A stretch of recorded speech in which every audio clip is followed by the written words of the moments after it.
Why do they keep making these movies? Because someone keeps seeing them. You're watching Beyond the Trailers review of Planes, Fire and Rescue. I can do this. Lord Almighty, my temperature rises. Let's load and go. We're headed straight into the fire. Brace yourselves. How's the park's wildlife population? Well, if you come to the party night, there'll be plenty of party animals. Hey, ha! Shut the hangar door. Awesome! Cars is by far and away Pixar's most controversial franchise. It is a huge cash cow, or in this case, cash car for parent company Disney, both at the box office and with merchandise. But creatively, it's regarded as a low point for the animation studio, with some even saying that Cars 2 instigated Pixar's current downturn, which right now includes some serious internal reshuffling and no 2014 release. Yes, Planes is not a Pixar release, even though it's a spin-off of the Cars franchise. Planes and the sequel are both made by Disney Toon Studios, which outsources some of its animation to Prana Studios, which has a major presence in India. But while these Planes movies might not share the same animation studio as the Cars franchise, they share many of its other properties. The media and a majority of audiences don't get them, and they make a lot of money. Made for just $50 million, the first Planes soared high at the box office, earning over $200 million worldwide. That's more than other 2013 flicks Captain Phillips, Insidious Chapter 2, and 12 Years a Slave. And now with this sequel, Disney Toon Studios has their second big franchise after direct-to-video Disney Fairies. This is also the only work that Dane Cook can get these days, and he returns to voice our hero, Dusty Crawhopper, while just enough TV celebrities have also been rounded up to convince any audience members on the fence that this is worth their time. But what really ought to convince us to give this Planes sequel a second look is its focus on fire and rescue efforts in our national forests, which rarely are recognized by Hollywood. We can all stand a little head-scratching if we learn something, right? Now, as you might recall, I strongly disliked the first Planes, as in it was hard to sit through. But for some reason, actually I kind of figured it out, but I was surprised that I really enjoyed this movie. Part of me initially thought, well, maybe it's because the first Planes allowed you to manage your expectations. But before I saw that film, I didn't like Cars 2. I thought that was hard to sit through as well. So there was something else here which made this engaging. So I thought about it, and I decided that it was the fact this film really deals with some actual real-life issues, which makes it much more compelling, at least to me.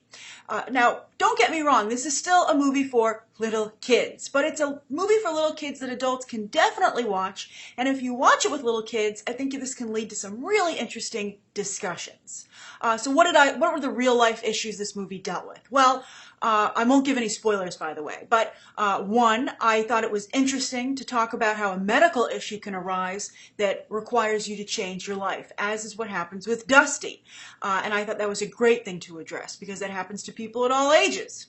Then I also like the idea of just because you can't achieve your initial big dream doesn't mean you can't find another dream and live a life that's just as fulfilling or perhaps even more fulfilling and rewarding.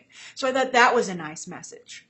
And then I really liked the focus on firefighting. I learned about firefighting, and those sequences where they fight fires were actually pretty darn thrilling. Also, the lodge, while it was the big bad evil lodge, that was a nice lodge. I would totally stay there. I liked seeing a hotel for cars. At first I was like, how would this work? But I thought it was funny to see like just the rooms briefly. They were like little garages, and I love that the train drove through the hotel. Having just been on a Hogwarts Express at Universal Orlando, I'm all into trains right now, so I was like, that's delightful. I wish there was an actual resort where the train pulled up to the resort, not nearby, and you had to travel there. When you got out of the train, you were at the hotel. I thought that was awesome.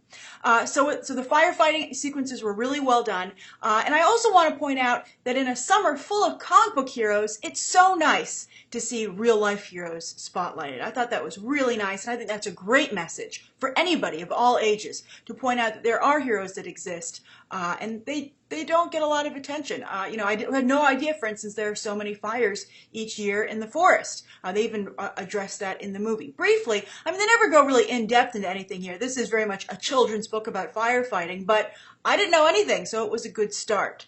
Also, the scenery is beautiful. And I didn't see this in 3D because the timing didn't work out, the show times. But if I had to do it again, I would go out of my way to see it in 3D because I think it would be even better, especially because you have planes. And I think I could tell from some of the shots that they would have very cool effects of the planes kind of flying towards you, which I didn't get to enjoy in my 2D showing, but I still liked it in 2D.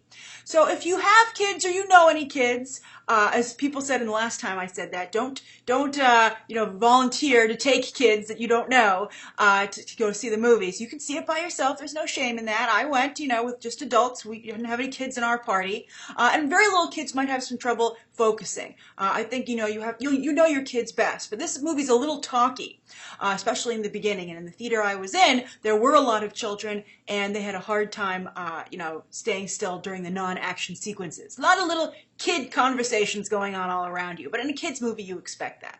But if you're not going to go with kids, I really do think this makes a wonderful, charming matinee, especially during the summer. So I would recommend it as well. I can't believe I'm recommending a movie from the Cars franchise, which has been the bane of my movie existence. I really dislike them. But this one, I enjoy, and I see a bright future for the franchise if they continue in this direction. I was thinking law enforcement next, which they touch on a little bit here, and then perhaps a military film. I think that would be a really great way to, again, introduce those elements to kids in a positive way, and also an exciting way. So I think this is a great new direction for the franchise. So that's my review, my surprising review of Planes, Fire, and Rescue. If you've seen the film, please leave your thoughts down below, and you can check out some more episodes right now.